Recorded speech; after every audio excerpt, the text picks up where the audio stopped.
Bom, dando continuidade, o celular deu uma cortada, eu vou fazer em duas partes, porque eu tenho que trabalhar e eu não. Desculpa, peço perdão. Eu não posso perder muito tempo porque eu tenho horário para ir trabalhar. E de repente houve uma chamada que, como é gravada em celular, e ele acabou cortando o vídeo. Eu peço perdão a todos. E vai ser em duas partes. Me perdoe por causa do trabalho. Não posso mais perder tempo, ele vai ficar um pouquinho longo. Eu vou fazer em duas partes, amém? Me perdoe mesmo. Então, trazendo sobre aquilo que eu estava dizendo, então ele ressuscitou a Lázaro. E deixa eu ajeitar o celular, que o celular não está legal. Mas enfim, a ligação acabou cortando o vídeo. E me perdoe mesmo, então eu estava só ajeitando o celular. Mas eu sei que todos têm compreensão, amém? E essa questão de que ele ressuscitou sobre o morto e daquilo que eu estava dizendo, que ele é a premissa, está em 1 Coríntios, capítulo 15, versículo 20, que diz: mas de fato, Cristo ressuscitou dentre os mortos, sendo a primícia daqueles que dormiram. E é interessante que, primeiramente, quando houver a ressurreição daqueles que dormem, será primeiro aqueles que viveram para Cristo. E os outros serão, logicamente, secundário. Todos serão ressuscitados. Querendo ou não, todos irão para julgamento e para o trono. Mas ele é a primícia daquilo que eu estava dizendo, da questões espirituais. Amém? É isso que eu estava expressando, da primícia, que está em 1 Coríntios capítulo 15, versículo 20, que diz que, mais de fato, Cristo ressuscitou entre os mortos, sendo a primícia dentre aqueles que dormiram. Então, a expressão da morte, ela expressa como, assim como Lázaro, como eu estava dizendo no estudo anterior, que ele disse para os discípulos que Lázaro estava dormindo.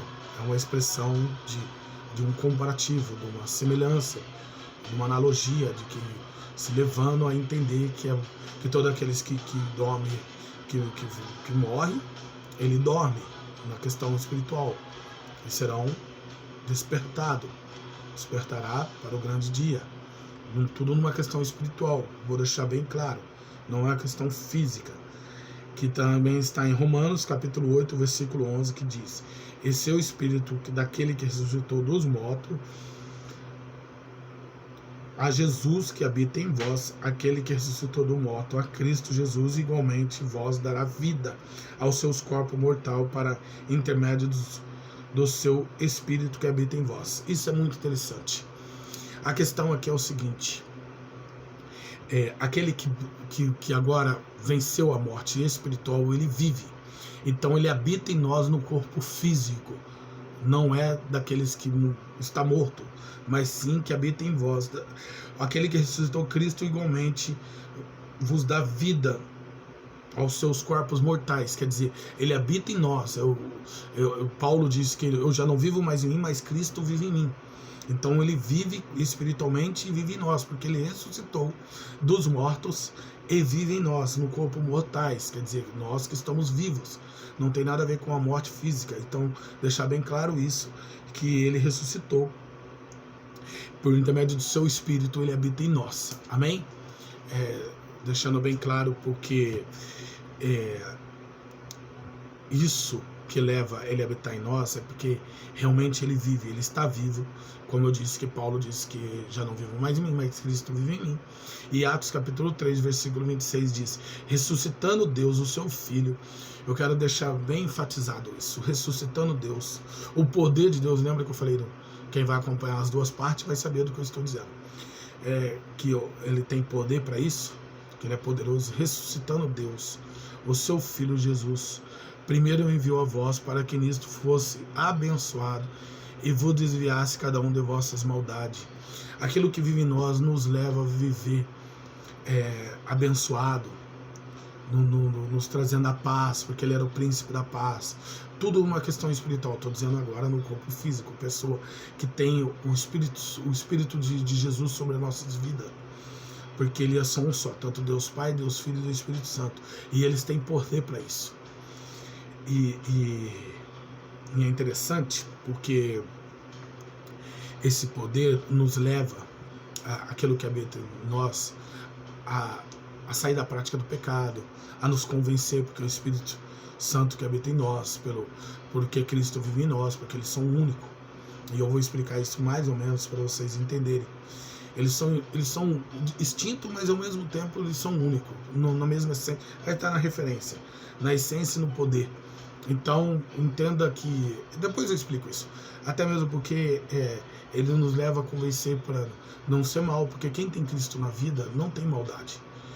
É um coração imputado, um coração novo, um coração de amor. E em 1 Coríntios capítulo 6, versículo 14, diz: ora Deus, que também ressuscitou, aí vem a esperança.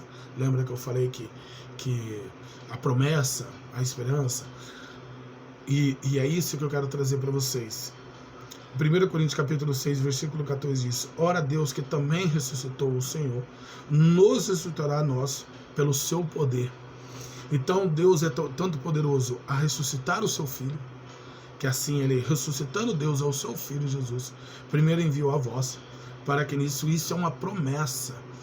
Esta promessa que vem logo em 1 Coríntios, ora que Deus também ressuscitou o Senhor, nos ressuscitará a nós pelo seu poder.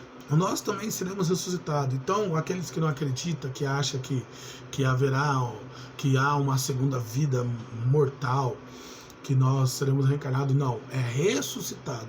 Nós seremos ressuscitados pelo poder de Deus, por tudo uma questão espirituais, não é uma questão física. Seremos ressuscitados, seremos despertados, acordados, porque a morte é como um sono. Nas questões espirituais, vou deixar bem claro isso, para ser levado ao céu, tanto a salvação como a condenação. Está no estudo de segunda morte. Ou você será despertado para a condenação ou para ser salvo. Haverá um juízo, e todo aquele que for, todos, a Bíblia diz que todos vão reconhecer a Jesus. Todos vão dobrar o joelho e confessará que Jesus Cristo é o Salvador. Então todos, não vai ter nenhum que não vai ser ressuscitado. Todos, desde o início do mundo, do início da humanidade, todos irão participar. Todos serão ressuscitados, todos irão para o trono. Todos serão julgados, tanto para ser salvo quanto para ser condenado. Não tem outra situação.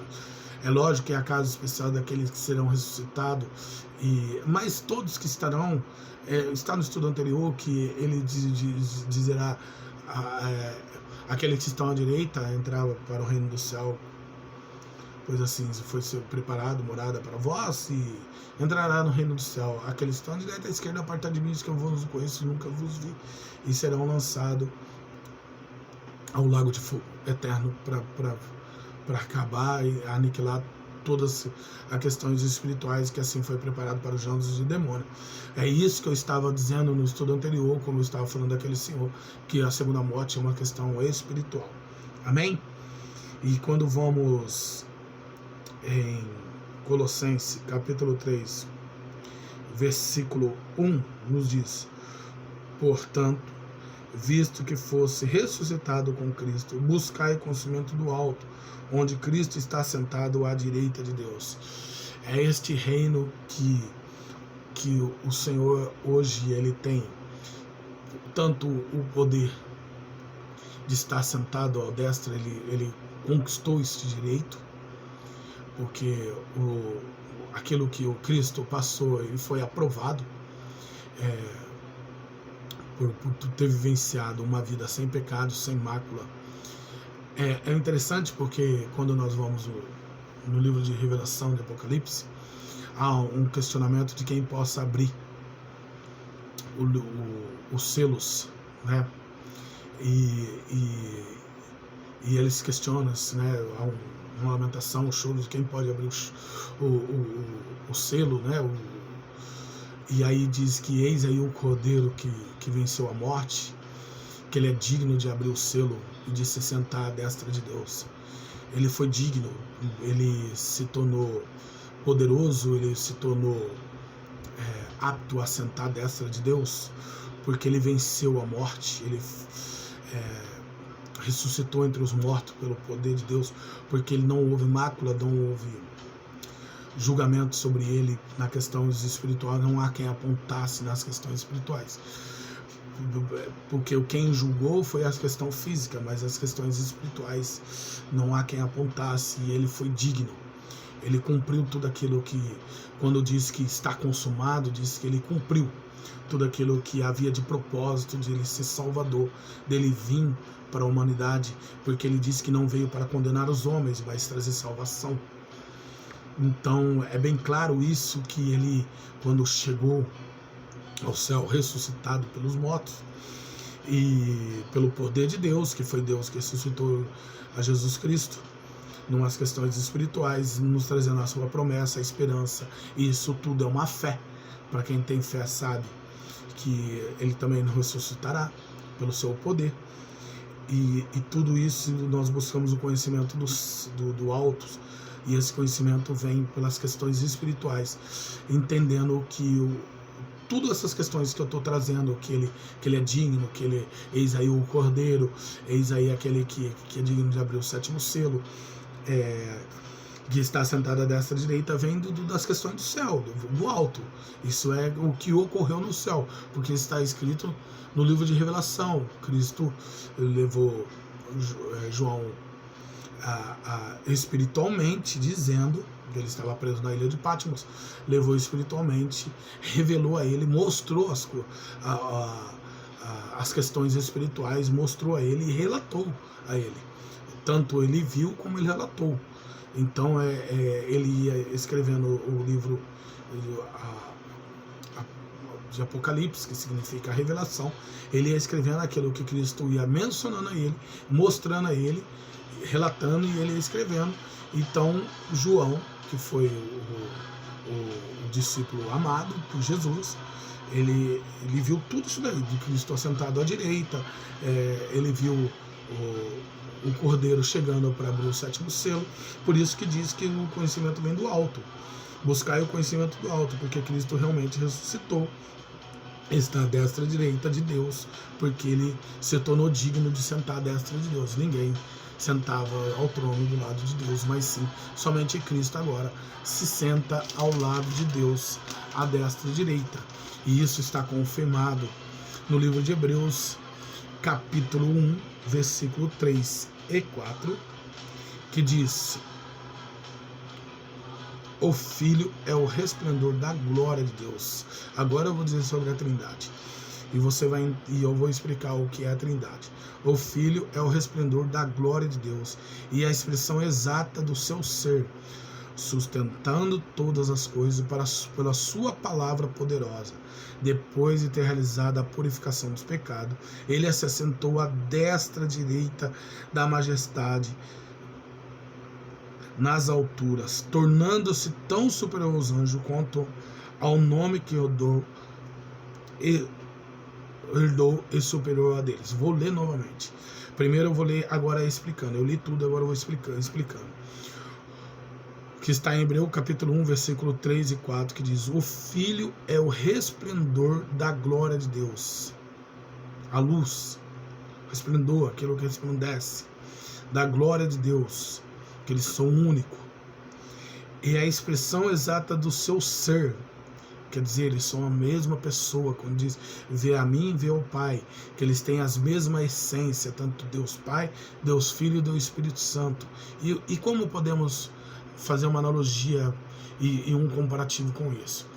É como se fosse 3 girassóis. Imagina você com 3 girassóis no mesmo tamanho. Quem já viu o girassol sabe que eles ficam quase do mesmo tamanho. Eles têm o mesmo tamanho, o mesmo cheiro, a mesma essência, mas são separados. Tanto enraizados num lugar, no outro, mas são próximos. Estão juntos, no mesmo lugar. Tem o mesmo poder. Isso eu estou falando agora das questões espirituais do Deus Pai, Deus Filho e Deus Espírito Santo. Eles são separados, mas têm a mesma essência. Está escrito no esboço. Ele tem as mesmas essências. Eles têm os mesmos poderes, as mesmas autoridades, o mesmo direito. Assim que vê um, vê outro. Assim como você vê um girassol, vê o outro. Assim como você cheira o girassol, é o mesmo cheiro do outro. É isso que está dizendo. Só que Jesus Cristo agora, ele se tornou por direito de ter vencido, assim que eu estava explicando na referência anterior, quando eu disse que sustentado pelas coisas, pela sua palavra poderosa, depois de ter realizado a purificação dos pecados, ele se assentou à direita. Olha, depois da purificação dos pecados, ele foi puro, e ele levou as pessoas através da palavra, redimindo seus pecados. Ele se assentou à direita, ele venceu tudo aquilo que havia de propósito, de levar a palavra, de impor a palavra. E ele venceu, está agora à destra, à direita de Deus, tornando-se superior aos anjos, quanto o seu nome criador e superior a todos eles. Cristo agora é rei. Ele está rei, tanto Deus Pai, Deus Filho, Deus Espírito. Ele não é só príncipe, ele se tornou rei. Tanto Deus Pai, Deus Filho e Deus Espírito Santo, se tornando, eles são únicos. Ele está detrás da direita de Deus. Se você quiser entender que ele é príncipe, ele é príncipe. Mas enfim, Deus Pai como rei, Jesus como príncipe, não há importância nisso. Porque todos são iguais, todos estão no meu direito. Agora ele está à destra, agora ele está no trono celestial. É isso que está bem claro, porque ele venceu. E para levar para vocês, aqueles que não compreendem a palavra de Deus, como que ele vive, como que pode afirmar que ele está vivo, que ele ressuscitou mesmo. Ele, quando se apresentou a João, ele diz, está em Apocalipse capítulo 1, versículo 18, que diz: eu sou aquele que vive, estive morto, mas agora estou vivo para todo sempre, e tem a chave da morte e do inferno. Ele é poderoso, ele tem o poder na mão, ele tem a chave da morte e do inferno. Somente Jesus Cristo conseguiu, porque ele ressuscitou dos mortos, ele foi o único que visitou o inferno. Eu disse no estudo anterior que tem pessoas que relatam que foi no inferno, eu não acredito nisso, respeito. Até porque eu expliquei no estudo anterior o que é o inferno.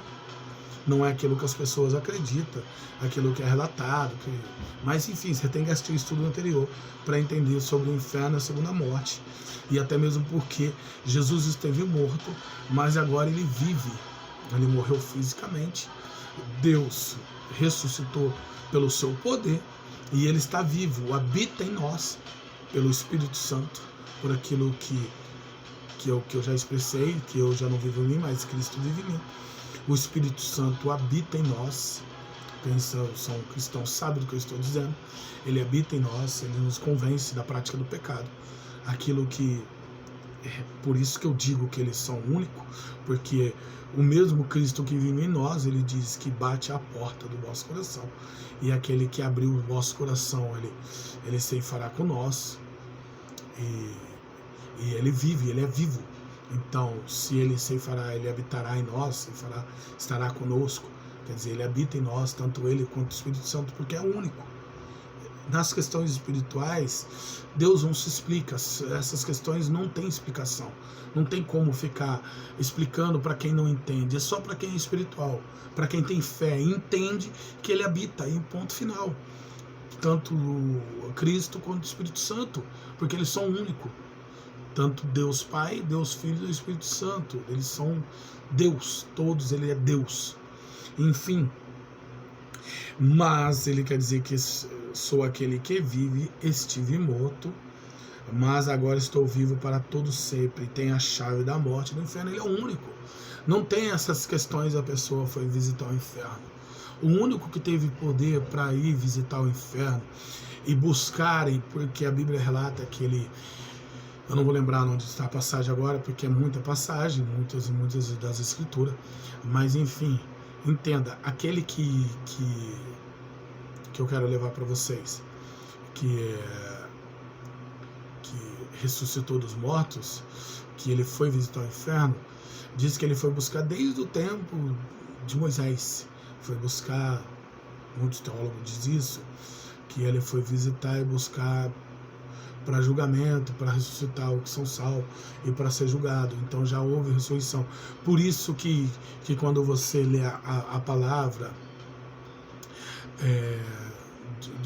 do Apocalipse, e afirmando que os anciões, que são 24 anciões, né, tanto os 12 apóstolos e os 12 representantes das tribos de Israel, porque são assim, os 12 anciões, os 24 anciões. Quando você lê isso nas escrituras, saiba que são representação dos 12 apóstolos como os 12 representantes das tribos de Israel, os 12 apóstolos e os 12 representantes.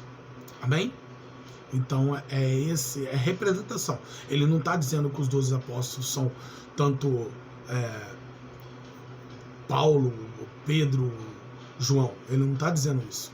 Ele não está afirmando que são representações.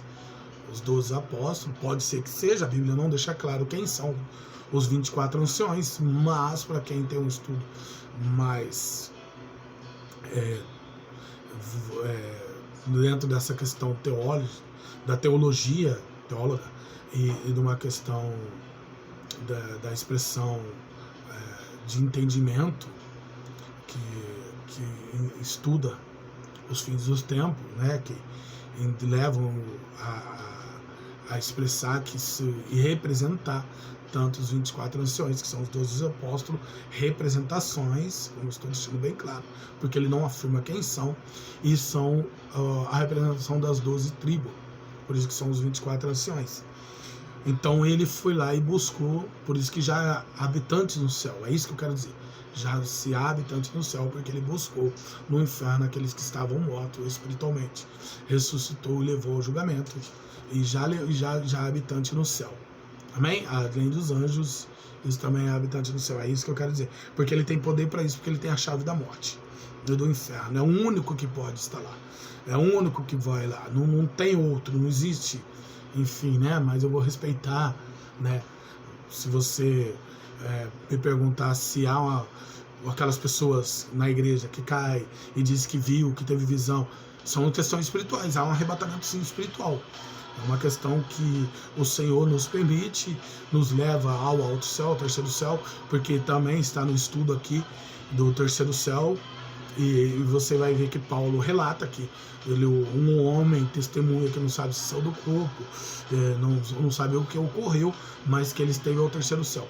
Ao céu sim, mas ao inferno não. Eu não acredito, particularmente dizendo eu, até porque tem a explicação no estudo anterior. Eu acredito sim que há um arrebatamento, a esse prazer. Lembra que está no esboço, que é uma experiência. Deus permite essa experiência para você acreditar que Ele está vivo. É só tendo uma experiência com Ele. Não adianta eu falar, outro pregar para você. E se você não tiver uma experiência nas questões espirituais, você não vai saber Cristo, você não vai sentir esse Cristo vive. Porque nós sentimos a presença de Deus, nós sentimos Cristo em nossas vidas, nós sentimos o Espírito Santo em nossa vida, porque Ele vive. Ele está vivo, Ele reina, está à destra de Deus, tem a chave da morte, é poderoso, se tornou por direito de sentar à destra direita, é o único que é digno de abrir o sétimo selo, de abrir os selos, enfim, e até mesmo porque, para finalizar sobre essas questões do estudo e trazer para vocês que tanto Deus Pai, Deus Filho e Deus Espírito Santo, eles são Deus e são poderosos e são mencionados. Quando você está num culto e você vê a bênção apostólica, até mesmo porque a ordenança de Deus é de batizar em nome do Pai, do Filho e do Espírito Santo, e tudo é uma questão espiritual, e todos eles são vivos, são três seres extintos, separados, como assim eu mencionei, através de uma analogia, como se fosse um girassol, só para você entender, que são da mesma essência, mas eles têm os mesmos poderes, a mesma autoridade, que quando se dá a bênção apostólica, quando relaciona os três C, que é a ordenança do apóstolo Paulo, que te levou à igreja de Coríntio e serve para todos nós, quando termina o culto, e eu quero deixar essa palavra final para você compreender que está em 2 Coríntios, capítulo 13, versículo 14, que está assim: a graça do Senhor Jesus Cristo, o amor de Deus e a comunhão do Espírito Santo seja com todos vocês, porque eles vivem. Então, a graça do Senhor Jesus Cristo, o amor de Deus e a comunhão do Espírito Santo seja com todos vocês. Amém? Então, finalizando o estudo, eles vivem, ele reina e todos eles são um. Deus Pai, assim eu finalizo esse estudo, levando vocês ao entendimento que é Deus Pai, Deus Filho e Deus Espírito Santo. Todos eles são Deus e poderosos, porque Jesus Cristo venceu. O Espírito Santo é aquele que ficou como consolador, que habita em nós através da representação de Cristo, porque ele nos habita, porque ele vive, e o Senhor que é poderoso e comanda tudo desde o céu à terra. Eles são os três, a Trindade existe, os três têm a mesma essência, o mesmo poder. Assim eu finalizo, não sou pastor, mas assim como é finalizado através de todo o culto, que diz que a graça do nosso Senhor Jesus Cristo, o amor de Deus e a comunhão do Espírito Santo sejam com todos vocês. Amém. Oremos ao Senhor. Soberano e eterno Deus, Pai querido e Pai amado, obrigado, Senhor, por mais estudo, por essa esperança e essa fé que habita em nossos corações, sabendo que Tu vives, Senhor, sabendo que o Espírito habita em nós, sabendo que Deus Pai é todo-poderoso e que nos traz a esperança e a fé, levando a crer, Senhor, na ressurreição de todos nós pelo Seu poder.